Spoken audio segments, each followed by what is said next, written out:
Rabbi shrah li sadri wa yassir li amri wahlul 'uqdatam min lisani yafqahu qawli. A'udzubillahi minasyaitonirrajim. Bismillahirrahmanirrahim. Ada pertanyaan. Kami ingin tahu tentang tawasul yang benar dan tawasul yang batil. Jawaban. Arti tawasul adalah mengambil perantara untuk mencapai tujuan. Jadi asal arti tawasul adalah berusaha sampai kepada tujuan yang dimaksud. Ini terbagi menjadi dua, yang benar dan yang tidak benar.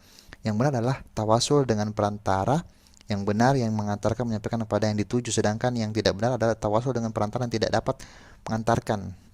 Tawasul dengan perantara yang dapat menyampaikan kepada tujuan ada beberapa macam, di antara tawasul dengan asma dan sifat Allah, baik yang bersifat umum maupun bersifat khusus. Contoh yang bersifat umum adalah sebagaimana disebutkan dalam hadis Abdullah bin Mas'ud radhiyallahu anhu. Ya Allah, sesungguhnya aku adalah hambamu dan anak hambamu Adam, dan anak hamba perempuanmu Hawa, dan ubun-ubun ke di tanganmu, keputusanmu berlaku kepadaku adalah adil. Aku mohon kepadamu, ya Allah, dengan setiap nama baik yang engkau tetapkan untuk dirimu dan engkau turunkan dalam kitabmu, atau yang engkau ajarkan kepada seseorang dari makhlukmu, atau yang engkau khususkan untuk dirimu dalam ilmu gaib di sisimu, agar engkau jadikan Al-Quran sebagai penentram hatiku, cahaya di dadaku, pelenyap duka dan kesedihanku. Dari sini kita dapat memahami tawasul dengan asma Allah yang bersifat umum, yaitu pada lafaz as'aluka bikulli as'aluka bikullas min huwalak samaita bihi nafsak. Aku mohon kepadamu dengan setiap nama baik yang telah engkau tetapkan untuk dirimu.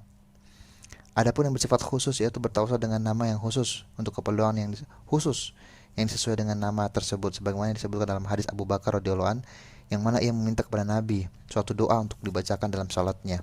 Lalu Nabi berkata, ya Allah, sesungguhnya aku banyak menganiaya diriku dan tidak ada yang mengampuni dosa-dosaku kecuali Engkau.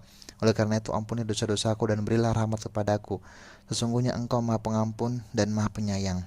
Dalam doa ini terkandung permohonan ampunan dan rahmat, bertawasul kepada Allah dengan dua nama dan diantara nama-namanya sesuai dengan yang diminta, yaitu dengan mengucapkan innaka antal ghafurur rahim, sesungguhnya engkau maha pengampun dan maha penyayang. Ini salah satu macam tawasul yang tercakup dalam firman Allah, hanya milik Allah asmaul husna, maka bermohonlah kepadanya dengan menyebut asmaul husna. Quran Al-A'raf ayat 180.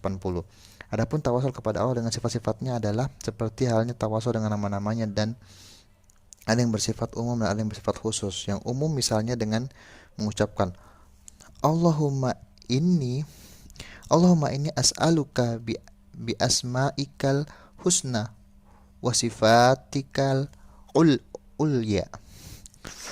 Ya Allah, aku mohon padamu dengan nama-namamu yang baik dan sifat-sifat yang luhur, kemudian menyebutkan yang diminta. Sedangkan yang bersifat khusus ya adalah bertawasul kepada Allah Subhanahu wa taala dengan sifat tertentu yang khusus untuk permohonan yang khusus. Ya Allah, dengan ilmumu atas yang gaib dan yang kemahakuasaanmu atas seluruh makhluk, perpanjanglah umur hidupku. Bila engkau mengetahui bahwa kehidupan selanjutnya lebih baik bagiku, dan matikan aku dengan segera bila engkau tahu bahwa kematianku lebih baik dari buatku. Ini adalah tawasul kepada Allah dengan sifat ilmu dan kemahakuasaan, yaitu dengan lafaz bi'ilmikal ghaiba wa qudratika 'alal khalqi, dengan ilmumu yang atas yang gaib dan yang kemahakuasaanmu atas yang seluruh makhluk. Demikian jenis-jenis pertama. Jenis kedua adalah bertawasul kepada Allah dengan keimanan kepadanya dan kepada Rasulnya dengan mengucapkan Allahumma inni amantu bika wa bi rasulika faghfirli, dan seterusnya fawafikni. Ya Allah, sesungguhnya aku beriman kepadamu dan Rasulmu, maka ampunilah aku dan luruskanlah aku. Atau mengucapkan Allahumma bi imani bika wa bi rasulika as'aluka.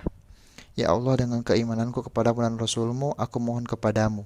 Dan seterusnya. Allah berfirman, Inna fi khalqis samawati wal ardi wa ikhtilafil laili wan nahari la ayatil liulil albab alladzina yadhkuruna Allaha qiyaman wa qu'udan wa ala junubihim wa yatafakkaruna fi khalqis samawati wal ardi rabbana ma khalaqta hadza batila subhanaka faqina adzabannar rabbana innaka man tudkhilin nara wa qad akhzaitah wa maliz zalimina min ansor. Rabbana innana sami'na munadiyan yunadil lil imani an aminu bi rabbikum fa amanna. Rabbana faghfir lana dzunubana wa kaffir anna sayyiatina wa tawaffana ma'al abrar. Sungguh dalam penciptaan langit dan bumi dan silih berganti siang dan malam terdapat tanda-tanda kebesaran Allah, tanda-tanda bagi orang yang berakal, yaitu yang mengingat Allah sambil berdiri dan duduk dalam keadaan berbaring, dan mereka memikirkan tentang penciptaan langit dan bumi. Ya Rob kami, tiadalah engkau menciptakan ini dengan sia-sia, maha suci engkau, maka peliharalah kami dari siksa neraka. Ya Rob kami, sesungguhnya barang siapa yang engkau masukkan dalam neraka, maka sungguh telah engkau hinakan. Tidak ada orang-orang yang zalim seorang penolong pun. Ya Rob kami, sesungguhnya kami mendengar seruan yang menyuruh kepada iman, yaitu berimanlah kamu kepada Robmu, maka kami pun beriman. Ya Rob kami, ampunilah bagi kami dosa-dosa kami, dan hapuskanlah kami kesalahan-kesalahan kami, dan wafatkanlah kami beserta orang-orang yang berbakti. Quran Surah Al-Imran ayat 190 sampai 193. Karena itu bertawasullah kepada Allah dan dengan keimanan terhadapnya agar Allah mengampuni dosa-dosa. Jadi yang ketiga, bertawasul kepada Allah dengan amal soleh. Sebenarnya disebutkan dalam kisah 3 orang yang masuk ke dalam gua dan berteduh ketika itu terjadi longsong sehingga ada batu besar yang menutupi gua. Mereka tidak dapat menggesernya. Masing-masing mereka bertawasul kepada Allah dengan amal soleh yang pernah mereka lakukan. Yang keempat, jenis keempat, bertawasul kepada Allah dengan menyebutkan kondisinya, itu menyebutkan kondisi saat itu dan apa yang dibutuhkan. Contoh dalam ucapan Musa alaihissalatu wassalam, sebagaimana yang dikisahkan Allah dalam Al-Quran. Ya Robku, sesungguhnya aku sangat memerlukan suatu kebaikan yang engkau turunkan kepada aku. Dengan begitu beliau bertawasul kepada Allah dengan menyebutkan kondisinya agar Allah menurunkan kebaikan.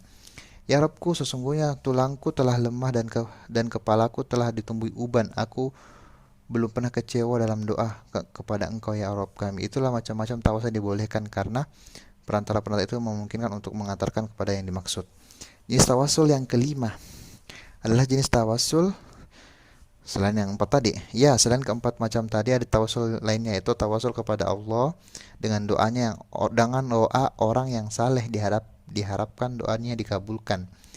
Itu orang salehnya masih hidup. Para sahabat sallallahu alaihi wasallam pernah meminta Nabi agar berdoa kepada Allah untuk mereka dengan doa yang bersifat umum dan doa yang bersifat khusus. Disebutkan dalam As-Sahihain dari hadis Anas bin Malik radhiyallahu anhu bahwa seorang laki-laki datang pada hari Jumat kepada Nabi yang sedang berkhutbah. Laki-laki itu berkata, "Wahai Rasul, banyak harta yang binasa, jalan-jalan terputus, mohonlah kepada Allah agar menurunkan hujan untuk kita." Maka Nabi SAW mengangkat kedua tangan dan berkata, "Ya Allah, turunkanlah hujan kepada kami. Ya Allah, turunkanlah hujan kepada kami. Ya Allah, turunkanlah hujan kepada kami." Saat itu langit sedang cerah, tidak ada awan sedikit pun. Namun sebelum Nabi SAW turun dari mimbarnya, hujan telah turun hingga tampak tetesan air dari janggut beliau. Di antara ketika Nabi SAW menyebutkan bahwa di antara umatnya ada 70.000 orang yang akan masuk surga tanpa hisab dan tanpa disiksa, yaitu mereka yang tidak pernah meminta diru'yah, tidak pernah melakukan rekai, pengobatan dengan besi panas, dan tidak pernah meramalkan serta bertawakal hanya kepada Allah.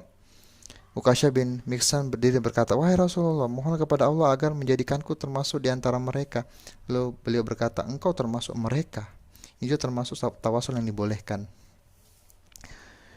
Kemudian ada tawasul yang batil yang macam. Setelah mengetahui tawasul yang benar, perlu juga tahu tawasul yang batil. Tawasul batil itu apa tahu? Tawasul yang batil itu di mana seseorang bertawasul pada Allah dengan suatu yang bukan wasilah, bukan perantara, yaitu tidak pernah ditetapkan oleh syariat sebagai perantara. Karena tawasul seperti ini main-main. Yang jelas tawasul kepada Allah dengan meminta doa kepada orang yang sudah meninggal, itu tawasul batil. Apalagi syafaat yang telah ditetapkan. Subhanaka Allahumma wa bihamdik, astaghfiruka wa atubu ilaik. Wassalamualaikum warahmatullahi wabarakatuh.